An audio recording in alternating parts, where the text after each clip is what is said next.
Bueno, buenos días a todos. Bienvenidos a esta presentación del Grupo de Física Estadística de la Universidad de los Andes.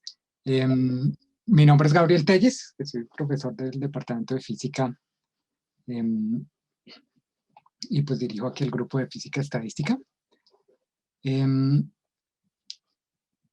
Entonces, pues bueno, quiero aquí contarles un poco pues qué hacemos en el Grupo de Física Estadística y quiénes somos y eso. Entonces, pues bueno, yo soy, como ya me presenté, Gabriel Telles. Creo que aquí tal vez están un par de miembros del grupo. Me pareció ver por ahí a John y a Daniel, que si quieren decir hola y presentarse así rápidamente. Tal vez también veo ahí a Diego. El único que creo que no está es Lucas, que está en su pasantía en Francia. Ahorita era un poco tarde.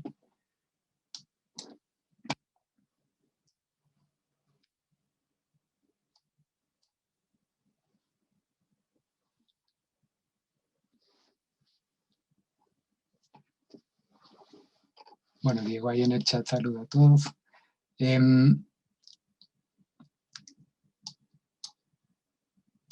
Listo. Iba a pedirles una cosa, si no les da pena, prender las cámaras como para pues, ver sus caras y que sea un poco más amena la presentación. No es obligatorio, pero digamos para tratar de contrarrestar esta virtualidad forzada que nos ha tocado. Bien, bueno, gracias. Bueno, antes de empezar la presentación quería también como saber un poco a qué público me dirijo. Voy a poner aquí una pequeña encuesta para que me cuenten ustedes pues en qué semestre de la carrera están, o eventualmente si están en posgrado, que marquen si están en maestría o doctorado, y si ya han visto algún curso de física estadística.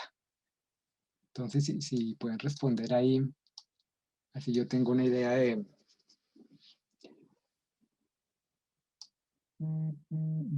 bueno, cómo están sus conocimientos en física estadística y eso para ver la presentación también a qué nivel la hago.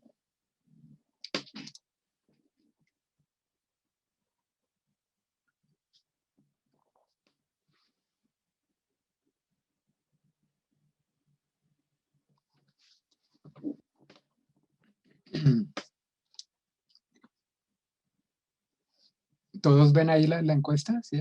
Que no todos han respondido, entonces...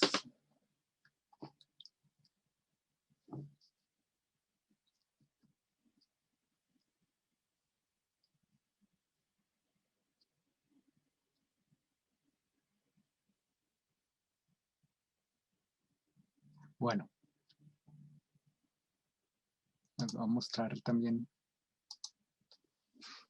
que ustedes miren un poquito. Bueno, entonces veo que estamos con un poco como de todos los semestres, ¿no? Hay varios estudiantes de primer semestre, muy bueno.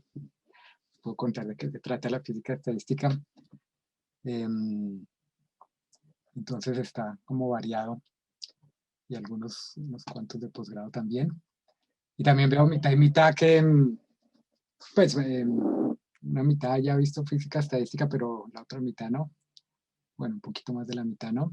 Entonces vale de pronto la pena antes de empezar a hablar del grupo, hablar sobre qué es física estadística, pues sobre todo para los de ustedes que no han tenido ningún curso. Los que ya vieron curso, pues me perdonarán ahí, contaré cosas que ya saben, pero como para dar una idea. Pues bueno, ustedes en física saben que nos interesa como conocer, entender las propiedades de la naturaleza, ¿no? Tratar de enunciar leyes que describan los fenómenos físicos que nosotros observamos. Y en ese trabajo hay áreas de la física que se dedican a mirar las cosas como al nivel microscópico más fundamental, en particular pues la física de partículas elementales, que va a mirar la materia, cuáles son los constituyentes elementales y cómo interactúan entre ellos. Y hay otro rango de aplicación, digamos, de temas en física o de áreas en física que mira es el otro extremo, ¿no? Por ejemplo, en astronomía, astrofísica, eh, miramos la escala planetaria o inclusive la escala ya de,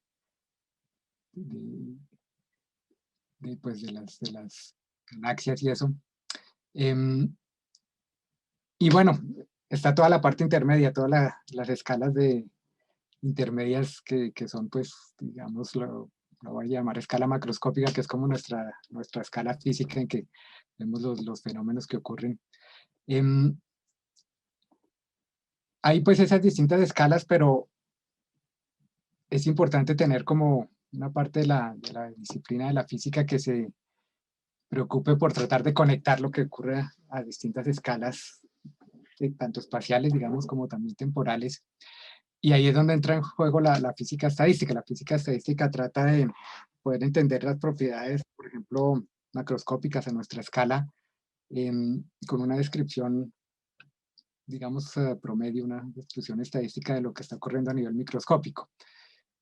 Por ejemplo, pues ustedes saben, inclusive los que están en primer semestre, habrán visto cosas como las leyes de gases ideales que nos hablan de cómo cambian las propiedades de un gas, su presión, temperatura, volumen y eso, cómo están conectadas entre ellas.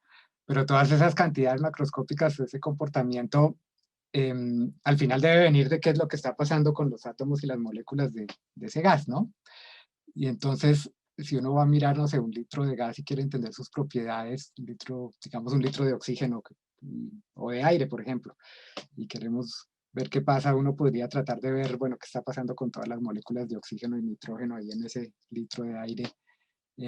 Pero es muy complicado porque si uno coge un litro de aire puede tener cerca de que 10 a la 23 moléculas más o menos, y tratar de saber qué está pasando con cada una de ellas, pues es imposible.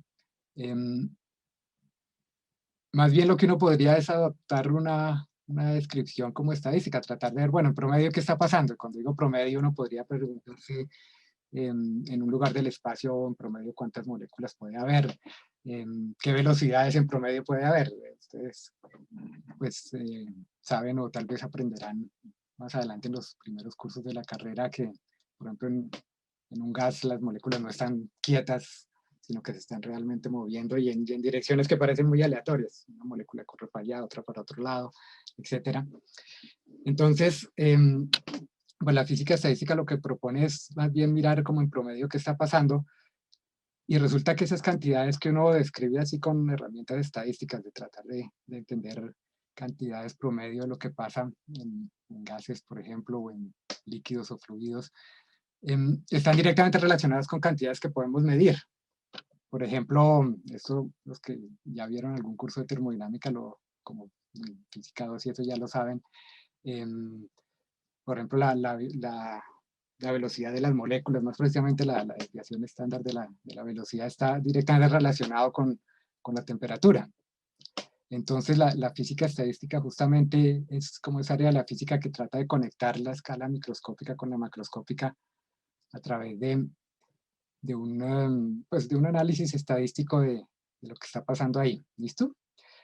Eso es así en grandes rasgos lo que es física estadística. Entonces ahí es como un mini curso de 5 minutos para los de ustedes que no hayan visto nunca un curso de física estadística. Esta área me parece que no la divulgan mucho, el área de la física estadística. Cuando yo tenía la edad de ustedes y decidí estudiar física, pues leí muchos libros que hablaban, por ejemplo, de partículas elementales y otros de cosas así en astronomía y eso. Pero pocos libros vi que hablaran de esta parte de la física estadística, la tocaban muy tangencialmente. Realmente fue pues en mi carrera que empecé a descubrir, pues cuando vi el primer curso y me gustó muchísimo, y pues bueno, después decidí hacer en eso el resto de mi carrera y el doctorado. Bueno, entonces aquí normalmente deben estar ustedes viendo la presentación. quiero entonces contarles ya más específicamente como los temas de investigación que hacemos en el grupo de física estadística. En realidad, pues es muy amplio el campo de actuar que se puede hacer en física estadística. Entonces, para, digamos, como focalizar un poco más las cosas, les cuento un poco qué hacemos. Esencialmente aquí, pues, en esta parte de la presentación, si ven ahí sí, se debe ver el puntero. Hay una parte que nos dedicamos a estudiar las propiedades de coloides y electrolitos. Otra que pues en realidad están conectadas y es el estudio de modelos exactamente solubles de física estadística. Y un área que estamos como explorando recientemente es la termodinámica estocástica.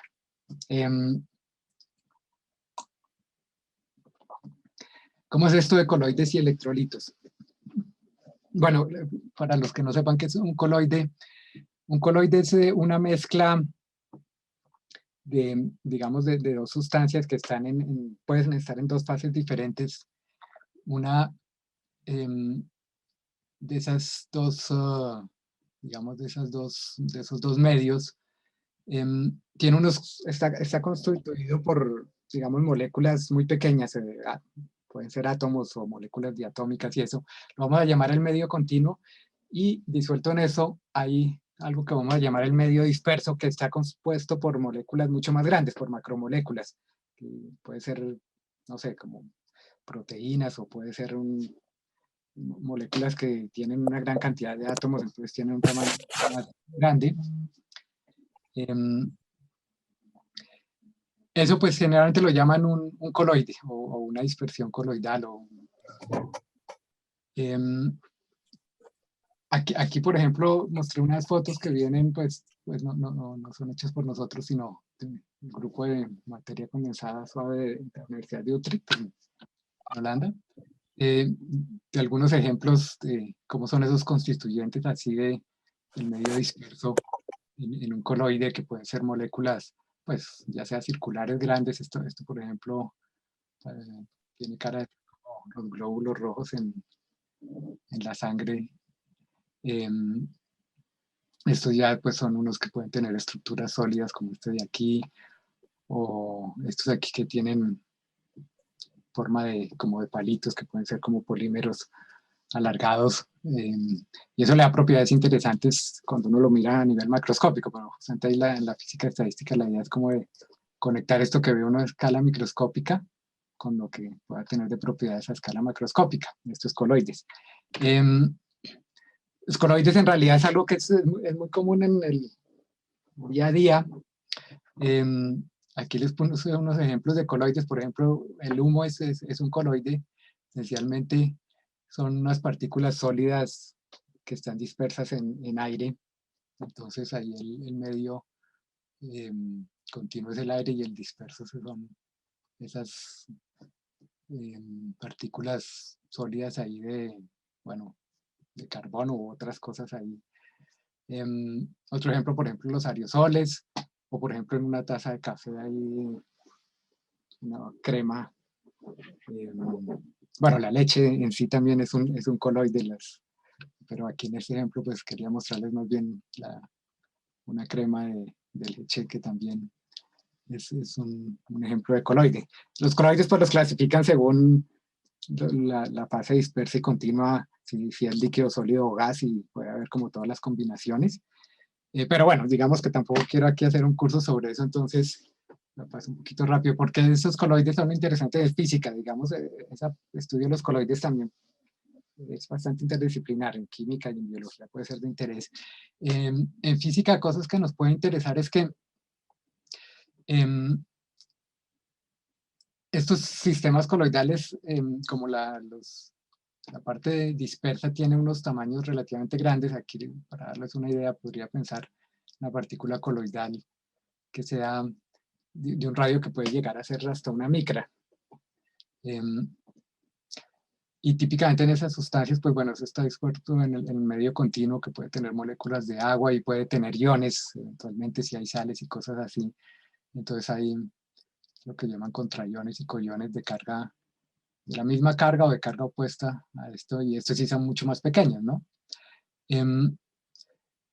Entonces, dado que esta escala del medio disperso es tan, pues mucho más grande, digamos, que la escala atómica, es bastante interesante em, como, digamos, como prototipos para entender propiedades de fluidos y de gases.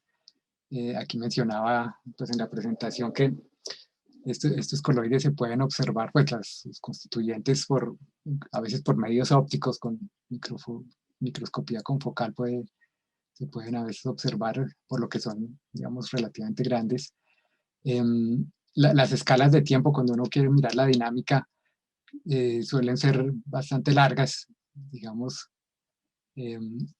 Aquí en el PowerPoint sale un poquito raro, esto es 10 a la menos 1 segundos en vez de 10 a la menos 12, no es de 10 a 1, qué pena ahí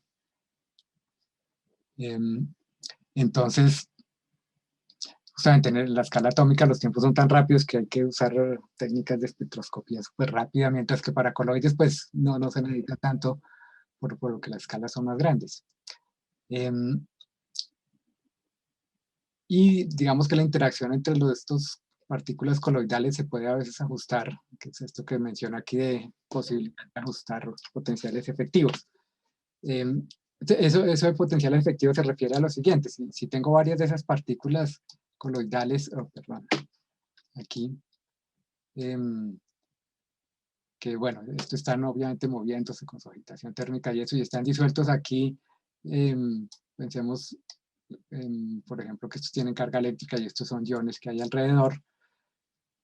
Todo el efecto colectivo de estos iones hace que la interacción entre dos de estas partículas, pues, que originalmente si estos son partículas de, no sé, carga negativa y carga negativa, pues es la fuerza eléctrica repulsiva entre ellos. Pero el hecho de que todo este medio ahí cambia el potencial y crea un potencial efectivo. Entonces, parte de lo que hacemos en la física estadística o en la mecánica estadística es usar esas herramientas de mecánica estadística para saber en promedio qué es el efecto de este medio disperso y poder hacer predicciones sobre cómo es el potencial efectivo de estos coloides y cómo eso se refleja en propiedades macroscópicas del coloide, ¿no? Tanto de su estructura como de sus propiedades, digamos, ópticas, mecánicas, etc. Entonces, esa es una buena parte del trabajo de mecánica estadística que hemos hecho, como de entender estos potenciales efectivos en coloides típicamente que tienen carga eléctrica, como el ejemplo que mencioné ahorita. ¿Listo? Una cosa, si en cualquier momento tienen una pregunta, pues no duden en hacerla, ¿no? Esto de coloides, a ver, les comento algunos trabajos recientes que sacamos en estos últimos años. Por ejemplo, este año acaba de salir hace un par de meses nomás, o creo que menos de un mes, este artículo que hicimos, bueno, Lucas Varela, que es un estudiante de doctorado, que está, perdón, del grupo, está ahorita haciendo su pasantía en Francia, y esto es en colaboración con un profesor, Emmanuel Trisac, de la Universidad de París-Saclay, en que estudiamos justamente un modelo en una dimensión de estas partículas coloidales, como para entender, digamos, dos partículas así coloidales, según la distancia en que están, cómo puede ser la fuerza efectiva, ese potencial efectivo entre ellos, ¿sí? Y en particular ahí también queríamos entender el efecto que pueden tener digamos, las inhomogeneidades dieléctricas, y es que si esto está dentro de un solvente, pues el solvente tiene una cierta constante dieléctrica relativa, por ejemplo, si es agua, eso es alrededor de 80, pero al interior del coloide, si pues no está penetrado por el agua, pues tiene una constante dieléctrica diferente, y entonces ese efecto era parte de lo que queríamos mirar. Y en este, por ejemplo, encontramos un fenómeno bastante interesante que pues, se ha notado en otros estudios y hasta en experimentos, y es que si tengo esas dos partículas, supongamos que tienen carga negativa, normalmente uno espera pues que si tienen la misma carga se repelan, ¿no? Pero resulta que como en medio hay partículas del medio disperso que tienen una carga opuesta, puede ocurrir un fenómeno que llaman como de sobreapantallamiento y que hace que la interacción efectiva, en vez de ser repulsiva, sea atractiva. eso es un poco lo que pues en esta figura estaba mostrando. Aquí estamos mostrando la fuerza o la presión que puede haber entre esas dos partículas cuando están a una cierta distancia de separación L. Y toda esta región en que esto está por debajo de cero, que es negativo, quiere decir que la fuerza es atractiva en vez de ser repulsiva, que es lo que normalmente uno espera. Entonces ese era, por ejemplo, uno de los resultados así interesantes que encontramos en ese trabajo que publicamos aquí hace un par de meses. Pues hace realmente el mes pasado. Otro trabajo, por ejemplo, que hicimos pues ya hace 2019 en este mismo, era sobre entender lo que llaman la energía libre de partículas coloidales que son así como cilindros. Esto pues uno podría pensar como un polímero cargado y están alrededor los iones de cargas opuestas que van a pantallar esto y entender cómo es la energía libre. Para los que ya vieron mecánica estadística o algo de termodinámica, pues ya saben que es energía libre. Ya que voy a hablar varias veces de energía libre, puedo comentarles que la energía libre es como, es una medida de cuál es el trabajo que uno podría sacarle a un sistema, teniendo en cuenta que eso, pues por la segunda ley de la termodinámica, hay ciertas limitaciones en que no todo el calor lo podemos transformar en trabajo. Entonces es una cantidad muy importante. Y este, pues, bueno, digamos que teóricamente es eso, es una partícula coloidal cilíndrica, pero ya en la práctica de dónde se puede aplicar esto, uno en el trabajo en particular miramos nuestras predicciones aquí, qué podían decir para moléculas de ADN, que si uno se olvida de la estructura terciaria y lo miramos a una escala macro, el ADN pues es una cosa así cilíndrica. En realidad es pues la doble hélice cuando uno lo mira con más detalle, pero en primera aproximación podría uno pensarlo como un polímero cilíndrico. Entonces esto da trabajo, pues de ahí sacamos algunas predicciones interesantes para que se puedan aplicar ahí también en temas de biofísica. Bueno, les mencioné, pasemos a otra de las áreas que trabaja el grupo, que son los modelos exactamente solubles. Yo no hablé mucho de las herramientas que usamos, bueno, no lo dije al principio, pero pues somos esencialmente un grupo teórico. Y generalmente pues para estos sistemas planteamos un cierto modelo y hay como los fundamentos de física estadística que nos dicen cómo podemos hacer predicciones sobre esos sistemas. Y hay una cosa interesante, es que muchas veces esos modelos tienen analogía o equivalencia, digamos, matemáticas con ciertos modelos que hay en otras áreas de la física, como la teoría de campos, por ejemplo, de mecánica cuántica de muchos cuerpos, o inclusive cosas que ya tienen que ver con matemáticas, como las matrices aleatorias. Entonces, esta es otra cosa que exploramos también bastante, hay ciertos de estos modelos que uno los puede analíticamente resolver y calcular las cantidades, como lo que mencioné ahorita de energía libre y eso, sin necesidad, digamos, de hacer aproximaciones o de recurrir a hacer simulaciones numéricas, aunque también en ciertos casos hacemos simulaciones. Entonces esta es otra parte de las actividades del grupo que van más un poco hacia esa parte teórica de las analogías que tienen estos sistemas con problemas de mecánica cuántica de muchos cuerpos, de teorías de campo y eso. En esta área, por ejemplo, un trabajo que también salió pues el año pasado, que lo hicimos aquí con un antiguo miembro del grupo, Cristian González. Cristian, pues era estudiante de pregrado cuando estuvo en el grupo entre el 2018 y 2019. Y esto salió prácticamente de su trabajo de tesis de pregrado. ¿De qué se trataba este trabajo? Aquí estudiamos algo que llaman el gas de Dyson, que bueno, es como un modelo teórico porque pues, viene un poco de la teoría de matrices aleatorias, que pues sí, yo sé que probablemente cuando digo matrices aleatorias muchos no saben de qué se trata eso, pero pues si a alguien le interesa después puedo comentar un poco más. Pero digamos, este modelo era como mirar unas partículas que se mueven en un círculo y tienen una interacción eléctrica entre ellas, una carga eléctrica, y hay una interacción de largo alcance entre ellas. Y aquí estudiamos la dinámica de eso cuando en estas partículas había la posibilidad de que si se acercan mucho se aniquilen entre ellas y se desaparezcan. Entonces uno ahí se puede interesar, bueno, ¿qué pasa con este sistema? ¿Cómo va disminuyendo el número de partículas? Si hay leyes de escala que me digan la densidad de partículas, ¿cómo va disminuyendo cuando va pasando el tiempo? Y fue un poco lo que nos concentramos en mirar aquí. Esta curva de aquí está mostrando es la densidad de partículas, cómo va disminuyendo a medida que pasa el tiempo en una escala log-log. Aquí no salieron la escala, número de partículas aquí contra tiempo en escala semilog. Entonces hay unas ciertas leyes de escalas aquí que es esto que está marcado aquí.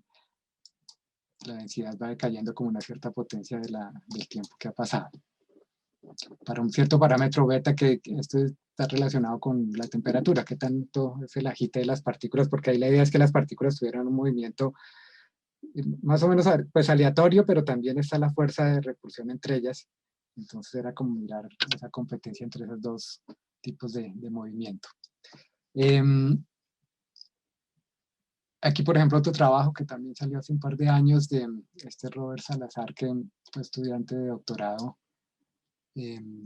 ya se graduó justamente a finales del 2018, estudiando otro de estos gases bueno, estos tienen nombres de físicos que los han estudiado, Dyson, para los que ya están un poco más avanzados en la carrera, seguramente han oído estos nombres. Ese es otro, en que también son interacciones entre partículas cargadas, y estos son modelos que se pueden resolver exactamente para ciertos valores del acoplamiento entre las partículas.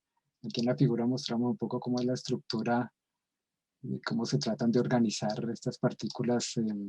Cuando hay más partículas, obviamente ocupan más espacio, y esto forma más o menos una red triangular, pero si está confinado a cierto dominio, pues en los bordes puede haber algunos defectos. Bueno, avancemos un poquito. Les comento así rápidamente uno de los últimos temas que hemos estado mirando últimamente, que es la termodinámica estocástica. Bueno, esta parte de pronto, para los que están en primeros semestres y no hayan visto un curso de termodinámica, puede parecer un poquito complicado, y me excuso. Pero a ver, esto de termodinámica estocástica, voy a hablar un poquito de la segunda ley de la termodinámica, que probablemente los que la vieron, por lo menos física 2, ya saben qué es. La segunda ley de la termodinámica habla pues, justamente de la irreversibilidad de los fenómenos físicos, que ciertos fenómenos no se pueden revertir, y así técnicamente se expresa en el hecho de que la entropía del universo pues siempre va aumentando, ¿no? Si tomamos un sistema aquí que no está aislado, sino que está, digamos, a una temperatura fija T, y se le hacen procesos isotérmicos en el cual recibe una cierta cantidad de trabajo del exterior y intercambia una cierta cantidad de calor con el exterior, pues una forma de expresar la segunda ley es que el cambio de entropía de ese sistema debe ser mayor o igual al calor que recibió dividido por la temperatura, ¿no? Eso en términos de esa energía libre que les mencioné hace un rato, quiere decir que la energía libre, el cambio de energía libre de este sistema es menor o igual al trabajo. De ahí es que viene el nombre de energía libre, porque me dice como cuál es el límite de trabajo que yo puedo extraerle a un sistema. Ojo que aquí estoy pensando con el trabajo que entra, si lo piensa en el trabajo que sale, pues todo esto es con signos menos y está al revés la igualdad, ¿no? Bueno, eso es termodinámica, que pues ustedes probablemente, los que ya vieron un curso de física estadística, o por lo menos física, al menos física 2 ya lo habrán visto. Pero estas cantidades de cuando uno dice al sistema le entró tanto calor y tanto trabajo y tanto calor, en realidad eso son cantidades promedio, porque si uno va a mirar a nivel microscópico, para fijar las ideas, pensemos que el sistema es un gas encerrado aquí, hay un pistón que lo comprime, por ejemplo, o lo expande. Cualquiera de las dos se puede pensar. Pensemos que lo comprime para que sea un trabajo que recibe el sistema. Pues si uno mirara qué pasa con cada una de las moléculas durante ese proceso, puede ocurrir de pronto que en algún momento o en una realización particular del proceso, pues el trabajo no necesariamente eh, tenga un valor fijo y puede inclusive no cumplir esto. Digamos que al hacer varias veces el mismo experimento, pues cada vez hay realizaciones diferentes y el trabajo y el calor que se intercambia son diferentes. Entonces, eso, digamos, para sistemas macroscópicos casi que no, pues no lo nota uno porque las fluctuaciones con respecto a la cantidad de calor o trabajo que recibe el sistema son muy pequeñas. Las fluctuaciones relativas van como el orden de 1 sobre la raíz cuadrada del número de moléculas que tenga el gas. Entonces, si tiene una mol de gas, las fluctuaciones relativas son minúsculas, ¿no? Son de 10 a la menos 11, una cosa así. Pero resulta que ahorita con los avances experimentales que hay, se pueden mirar sistemas que tienen muy pocas partículas, inclusive hasta se puede manipular una sola partícula individual. No sé si algunos de ustedes asistieron a la charla del grupo de óptica cuántica, en que la profesora Alejandra Valencia habló sobre pinzas ópticas. Em, Pinzas ópticas son como unos láseres con que uno puede justamente controlar partículas coloidales así de manera individual. Y esto que hablaba de un gas que comprimimos y expandimos, podemos hacer un gas, entre comillas, de una sola partícula, que con una pinza óptica la comprimimos y lo expandimos, le dejamos que el espacio en que pueda moverse sea mayor o menor.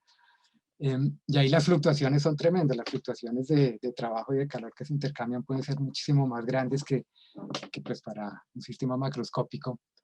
Entonces ahí hay que hacer algo, se ha desarrollado pues en los últimos, bueno, para ser sinceros, tal vez los últimos 20 años o casi ya 30, pero en estos últimos años había mucho más interés en esta área de la física que llaman termodinámica estocástica, que es como no quedarnos en qué pasa con los valores promedios de estas cantidades de termodinámica, sino mirar qué pasa con las fluctuaciones.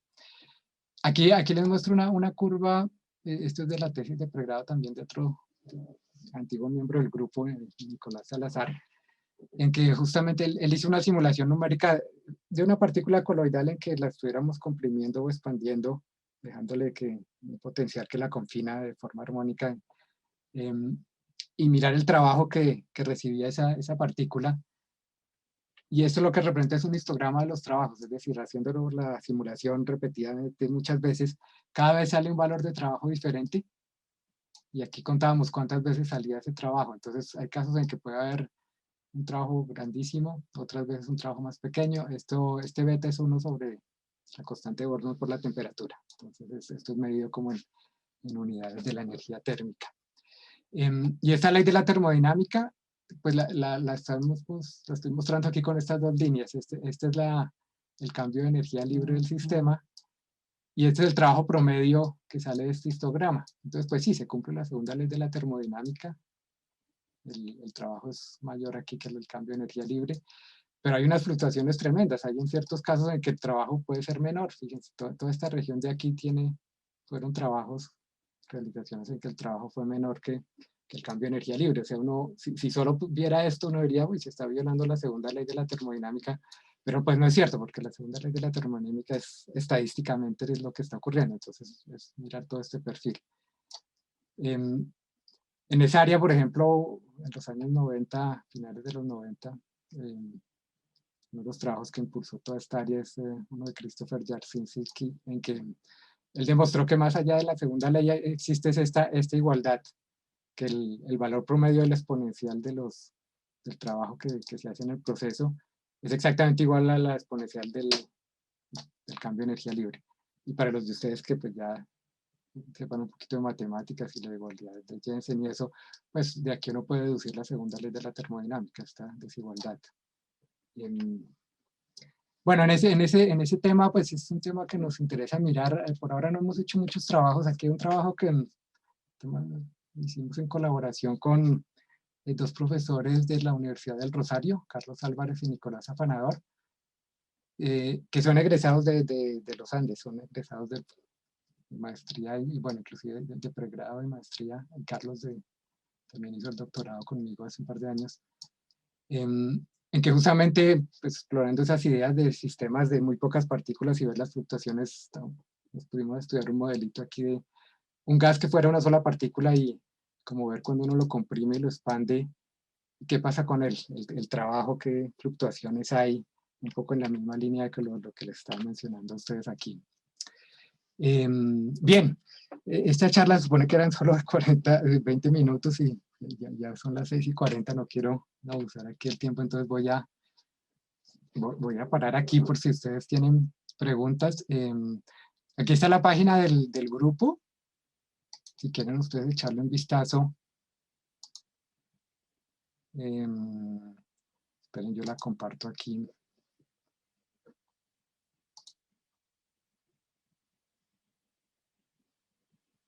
Pues que les invito, si les interesan los temas, a echarle un vistazo aquí un poco más al grupo. Bueno, quiénes somos, como les dije ahorita, en el público están algunos de los miembros. Y un poco, pues, que hemos hecho de publicaciones y de trabajos. Digamos, aquí solo les hablé de 2 o 3 de estos trabajos, hemos hecho muchos más, que pueden ustedes echarles un vistazo de lo que han hecho los diferentes miembros del grupo. Aquí en la página también tengo algo de interés de pronto para los que ustedes que están por allá en los semestres ya hacia el final, que estén buscando como, pues que les haya interesado este tema y estén buscando propuestas, como por ejemplo para los cursos de proyecto o para la tesis. Hay algunos trabajos aquí que propongo como para empaparse un poco del tema. Pues ya por falta de tiempo tal vez no voy a hablar mucho de esto, pero si alguien está interesado, me puede escribir.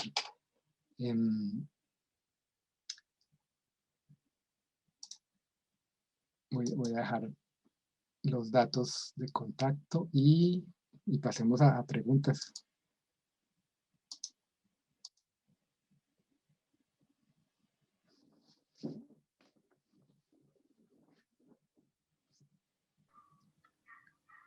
Profe, yo tengo una pregunta. ¿Sí? Sobre el trabajo que estaba ahí de termodinámica estocástica, ¿se pudo, cómo pudieron derivar esa distribución analíticamente? Porque como que se ve muy bonita, como para que no hubiera una expresión analítica. Em,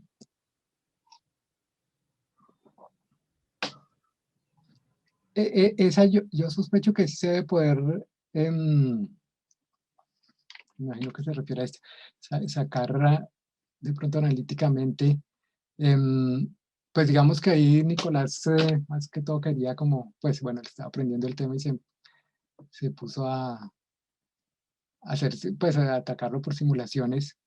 Pero en realidad el modelo es muy sencillo porque es una partícula browniana libre, pero que está confinada en un potencial armónico que le cambiaba a uno ¿cómo se llama esto en español? Tengo la palabra en inglés, pero se me olvidó. Bueno, la constante del resorte, digamos. Em, Entonces, esa se puede, bueno, depende de la forma también como uno la cambie, qué función, pero para cierto tipo de funciones que uno use para confinarlo y eso se puede hacer analíticamente, yo creo. Pues se puede estudiar con más detalle, digamos que, bueno, esto fue como un primer trabajo ahí para empaparse el tema, pero en este puede haber cosas interesantes por hacer, entender según qué tan rápido o despacio se haga, esto cómo cambia. En las simulaciones se veía que entre más despacio, pues esto estaba mucho menos ancho y pues casi que se iba a lo que uno espera, que es que el cambio, el trabajo sea justamente el cambio de energía, pues para un proceso reversible, ¿no? El cambio de energía libre. Cuando se hace muy rápido, sí es cuando se ensanchaba muchísimo la distribución.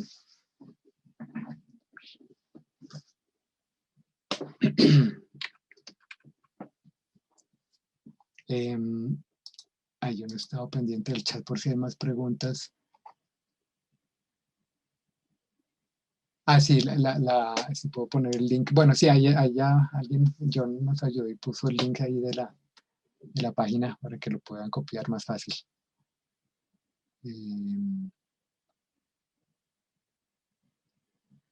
Bueno, sí, no sé, que alguna otra pregunta, algo más que quieran que les comente.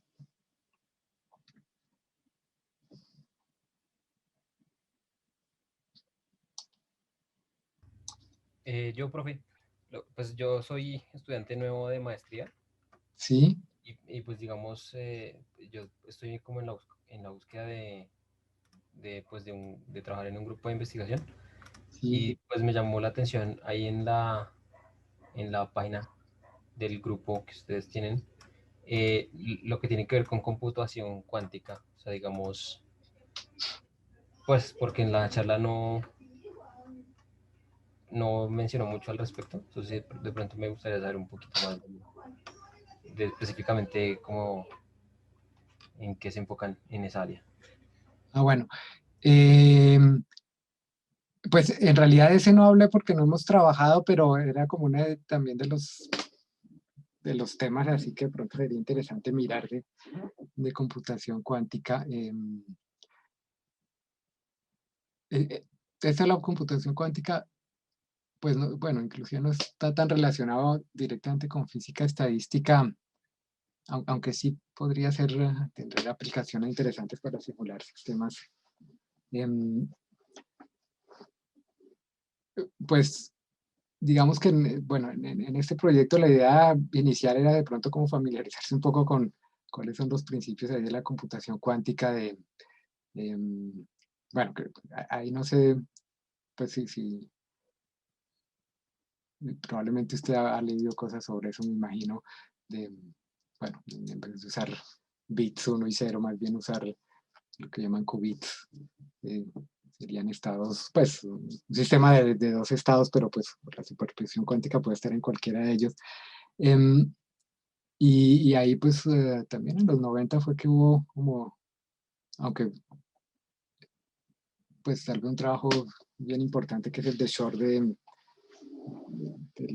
la factorización de números primos usando digamos, un computador cuántico teórico que mostró que eso se podría hacer muchísimo más rápido que para, para sistemas, pues que digamos con los algoritmos tradicionales para computadores normales, ¿no? Y eso tiene un montón de aplicaciones en criptografía y eso. Em, Aunque esa idea de computadores cuánticos también citan a Feynman, ¿no? Que fue también uno de los primeros que mencionó esas cosas. En ese proyecto, pues, digamos, inicialmente lo pensaba como una exploración bueno, entender los fundamentos, digamos, esto se puede ir por distintas direcciones. Una de entender los fundamentos y los detalles de algunos de esos algoritmos. Otra es de pronto ya programar, porque últimamente, pues, bueno, hay algunos, pues, sobre todo hay simuladores de computadores cuánticos. eh, entonces era de pronto como aprender a simular eso. En eso debo confesar que yo no sé nada de eso. Pues he hojeado algunos libros y se ven muy interesantes. Entonces, ese podría ser un proyecto para explorar, de mirar, pues, de pronto leerse algunos de estos libros aquí. Espera, comparto la pantalla otra vez, que se me hizo.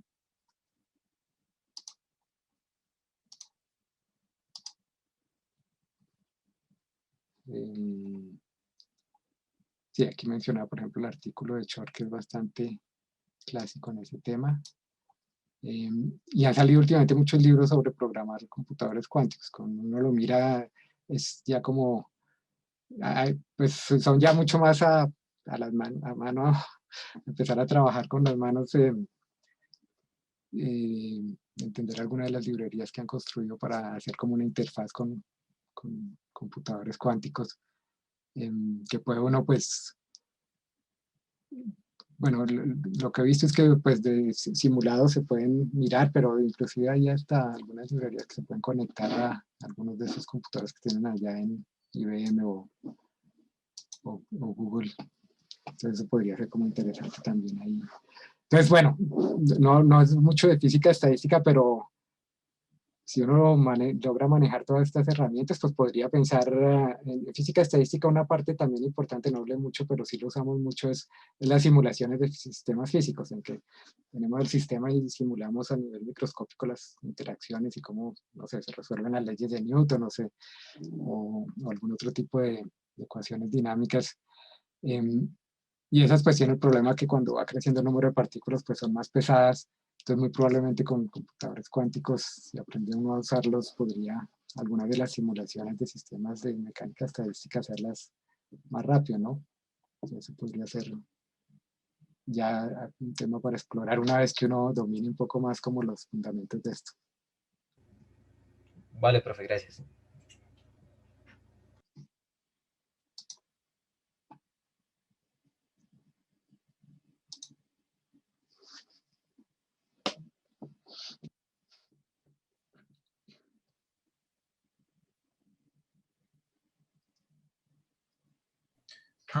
Sí, acabo de recordar que tenía otra pregunta, un poco más del funcionamiento en sí del grupo, como comparado con los otros grupos en los seminarios. Em, como los seminarios, cómo los hacen usualmente? ¿Cómo presentan avances del grupo em, o Sí, qué presentan? em, sí, usualmente que cada semana tenemos un seminario, es más como una reunión de grupo, una reunión de trabajo en que cada uno de los miembros pues va contando qué cosas nuevas ha encontrado o qué dificultades ha encontrado también y ahí como para compartir ideas. Entonces, sí, estas, a partir del semestre próximo vamos también a anunciarlas semanalmente el, el- el día, pues el seminario, de pronto el tema de quién va a contar. Por si alguien, aunque no esté en el grupo, le interesa ir y como empaparse de los temas, pues está bienvenido. Listo, gracias, profe.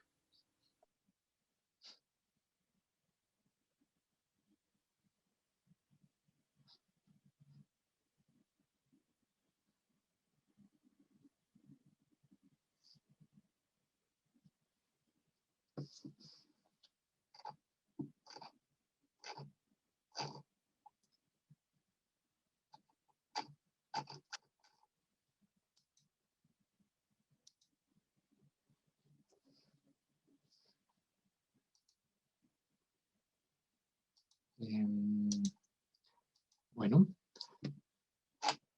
sí, no sé, ¿alguna otra pregunta o algo más que quieran que les cuente? O...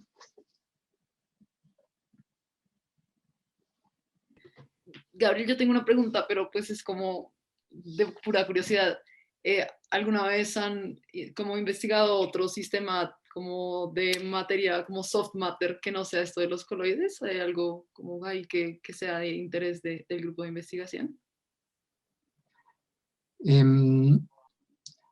Pues, a ver, pues la mayoría del tiempo hemos mirado como sistemas de coloides cargados con esa interacción eléctrica que pues trae pues como cosas más dificultades por lo que es un potencial así de muy largo alcance, la interacción.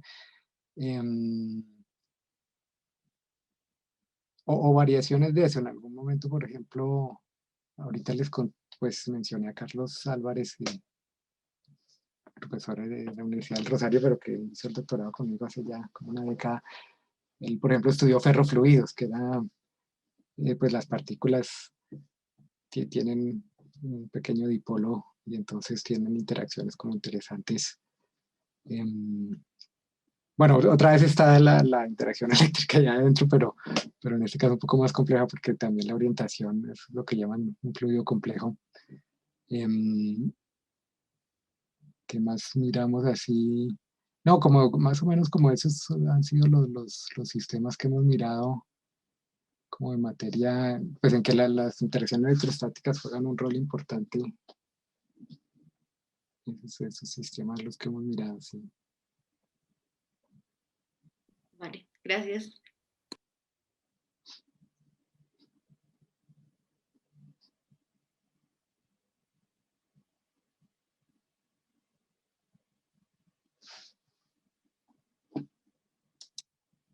Mm.